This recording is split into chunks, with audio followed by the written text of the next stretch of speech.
What's up guys, welcome to a new vlog.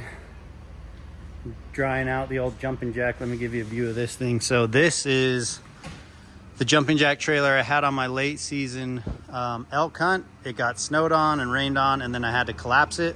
Those of you who have the jumping jack or even any type of tent, you know how important it is to get it dry before you let it sit all winter, because it can build mold and just absolutely destroy the tent. So we're at Eagle Eye, guys. This is where our warehouse has been. And if you caught the title of the thumbnail, it all has to do with Eagle Eye moving buildings, which would include our warehouse. So Hush, this is where the apparel brand all started and grew, in this warehouse right here.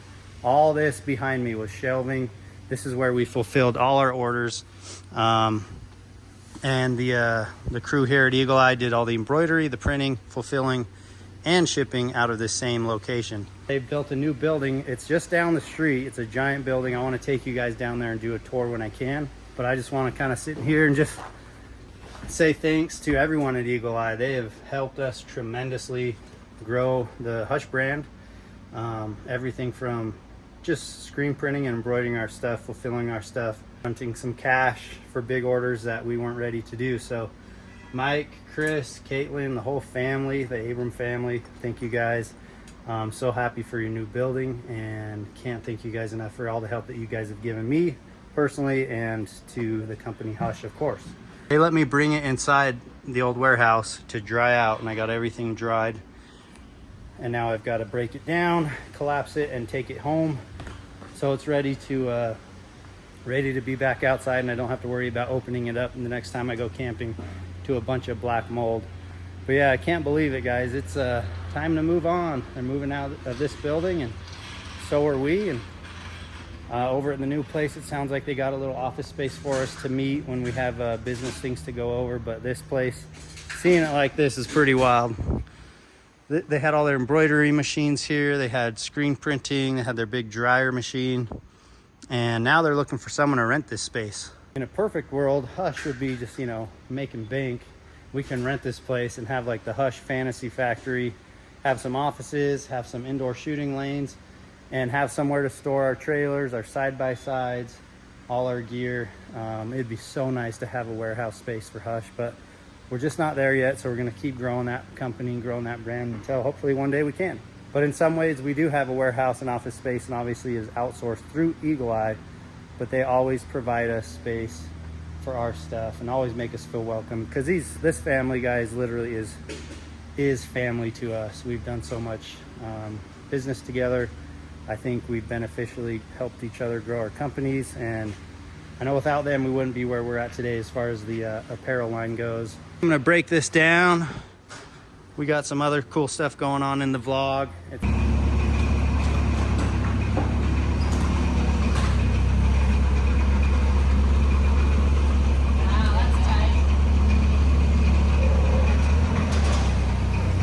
So this is your elk.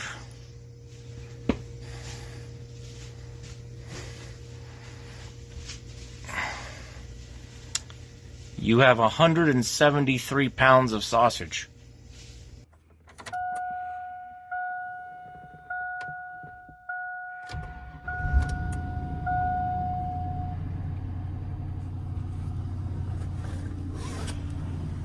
Cruising the old Chevy, aka the grandpa truck. At least that's what I called it when I had it. It doesn't look like a grandpa truck anymore with the level kit and the wheels and tires, but this is my 2000 Chevy pickup. I actually sold it and then bought it back a year later from Zach, someone who followed me on Instagram.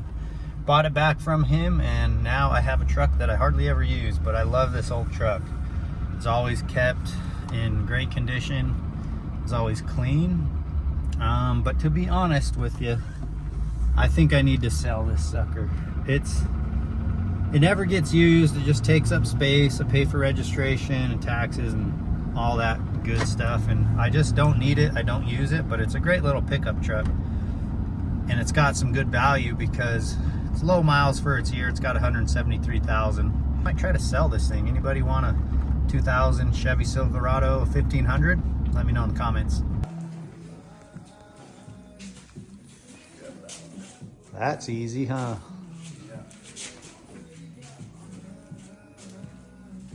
Yeah, I just wish it didn't have as much. Like that late season cape. Yeah. But his head is pretty. Like, I really like his eyes. Got a pretty head on it. Got a pretty mane. All right, this is going first.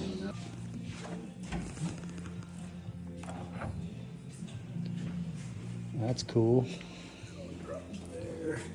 Dang. Drop it right on top.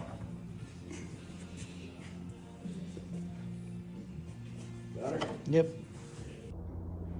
Taxidermy. So this is this is Casey's muzzleloader buck, and then I've got his wife's buck in here. Kind of a cool throat patch on this one. Super different. Pretty cape, pretty mounts. Those are a double pedestal. And there's actually Casey's elk in here. I'll show you when I get to my house. But again, thanks to these guys. Yep, you're welcome. See you, Curtis. Heading home to unload this stuff in the shop. I'll kind of keep it around up until the Hunt Expo. My heavens. Guys, so Hunt Expo. I want to invite everybody out to Hunt Expo. It's here in Utah. It's downtown in Salt Lake City. And if you guys are going to Hunt Expo, anybody who's watching this, please save yourself $10. Individual tickets get $10 off with the Hush code when you purchase your tickets on the Hunt Expo website. So I'll put a link in the description box. Everybody seems to enjoy that. Save 10 bucks on getting in. All right, I gotta drive safe, put the phone down, and transport this stuff back home. We made it back.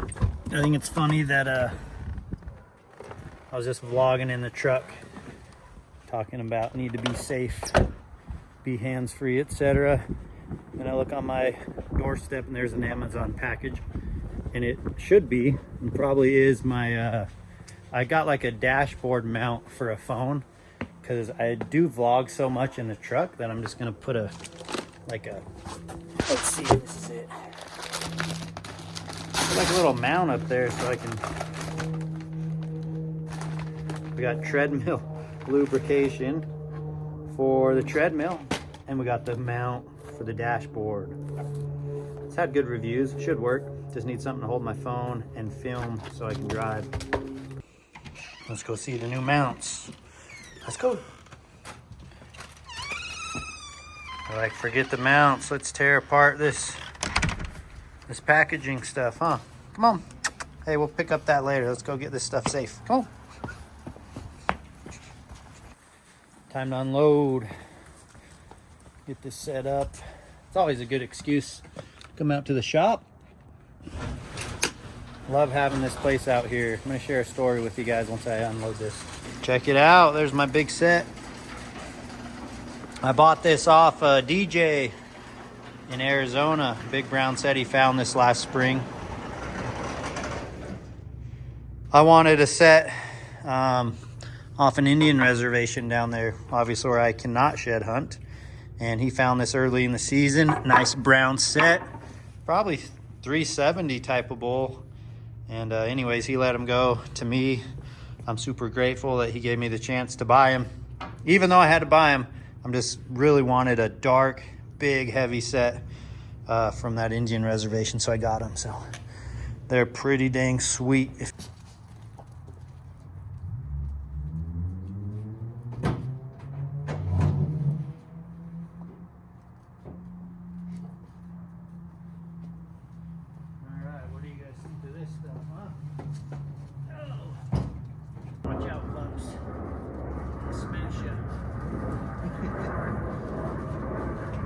Safe. Not safe.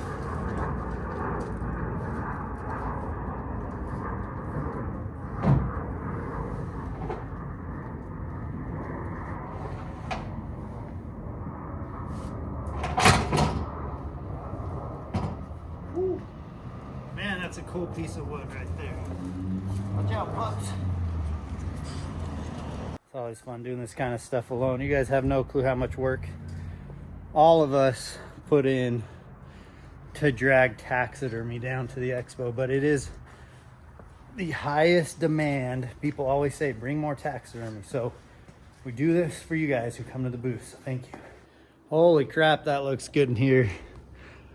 Look at this, from the hush floor to the double pedestal. Man, it's been a minute since I mounted a mule deer. These turned out so awesome. They look good in the shop too. I just told Casey, I think I'm gonna have to keep these here. Here's Casey's bull.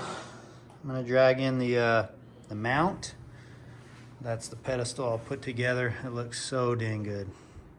So what I was getting at on my little story, while I was walking from my house to the shop, it just crossed my mind, like, it's unreal to believe that this is like my job, that this is my life.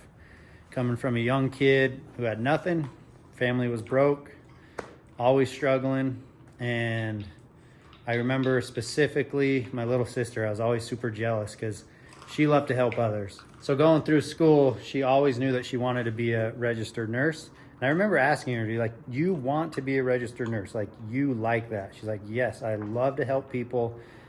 I know it's what I want to do. She went to school for that, excelled at it, and is still currently excelling at her job. She does home health care. And I just remember being like so jealous in that moment, like, why isn't shed hunting a career? Why isn't like filming deer and elk a career? And somehow along the way, with the help of Casey and Brian, and meeting Casey was a big pivotal point to doing this full time. Now this is my career. This is my job, and it provides for me very, very well. All thanks to you guys. But how is it that I have this space, that my day-to-day life is this type of stuff? How cool is that? Definitely proof that, you know, your dreams can come true. Going to Alaska to find moose paddles was my #1 dream, and I got to go do that. And how is this just my lifestyle, and how does this create and support me financially? It's wild.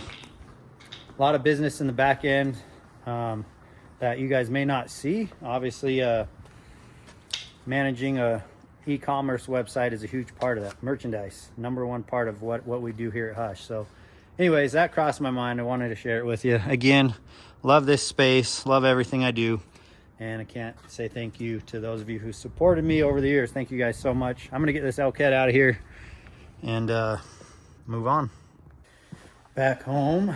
And one thing that I've got to keep busy so I can kind of get some work stuff done around here is entertain these dang puppies. They're a lot of work, but fostering has been so much fun. So much fun. See, like this big old leftover kneecap or something off an elk. But I'm gonna get the puppies some elk bones, and that's why I pulled out the phone. I thought it'd be cool to show you guys. For the last little while, I've been saving elk bones and having my butcher, Andy, and his family make dog food. So anything that is like a second, something that would not be for human consumption, I have him just grind up and package it in dog food. So my dogs eat a ton of wild game, and they always get some elk bones for chew toys. It's a nice sunny day. They're kind of hanging out in the backyard, and I figured, why not give them a bone? Keep them busy so I can get some work done in the shop, moving around taxidermy, and also filming some stuff for Hush. But got a little bandsaw. I'm gonna chop these up and let them chew on them. Here we go. They're gonna be so happy. You guys getting some sun? I got the goods. Just relax. Everybody gets one.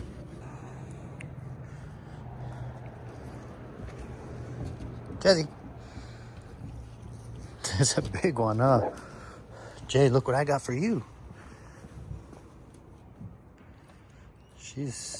Yeah, Jade, you're so slow. Hey. Oh my gosh. I always got to fight over the same one. Little savages. Little miniature savages over here. All right, you guys stay busy. All right, I got work to do. Back in the shop, I got something I thought would be cool to film for the vlog. So you guys may or may not have seen these before. give you a quick rundown. This is early set off the Fireball, and that's the match. Jared Woolsey and his buddy found this set, and we were able to swap sets because I had a set of sheds off the bull he killed. And then there's this set. So they've been out in the shop. You guys have probably seen them before if you've watched my vlogs. And I think we're gonna do a little work on them. We got Tyson here. He started a little antler restoration business called Alpine Antler Restoration. Yep. And I really wanted a professional opinion on fixing these points. So when this set of sheds was found, that was broke off, and then his main beam was broke. So we're going over my options. I'm not a huge fan of the color. It seems a little dull. So we're gonna just go over our options and talk about getting those fixed. This point drives me nuts because it's just too long and too round compared to his other years. Now, don't get me wrong. The year I killed him, he's got a really long third, but it just doesn't carry that shape. So Tyson's kind of going over what he would do or what he can do to help fix him up. Yeah, and this is just one of those classic, you know, someone wanted to restore it, it just didn't quite come out as good or as natural as what you kind of find in the field. So we're going to kind of fix this point for Eric and get them colored back to what more of like a natural look would be. And I mean, nothing replicates perfectly natural. Yeah. But we can definitely get it a lot closer to where it'll fool the best of them. A lot of people still ask, like, are those colored? The year I killed him was kind of pre-rut, and he hadn't had a lot of time to polish them, so there's still a ton of texture, but that's his natural color. So we'll see if Tyson can darken these up and give them a little more highlights. You can see, like Tyson said, when you have natural antler, there's just so many different textures that it creates these different highlights where they rub a lot and where they don't. You know, like that's very smooth. That would be lighter. So I'm sending Tyson home with the set to fix up, to color and strengthen. This main beam is kind of wobbly. So I'm excited to see how those turn out.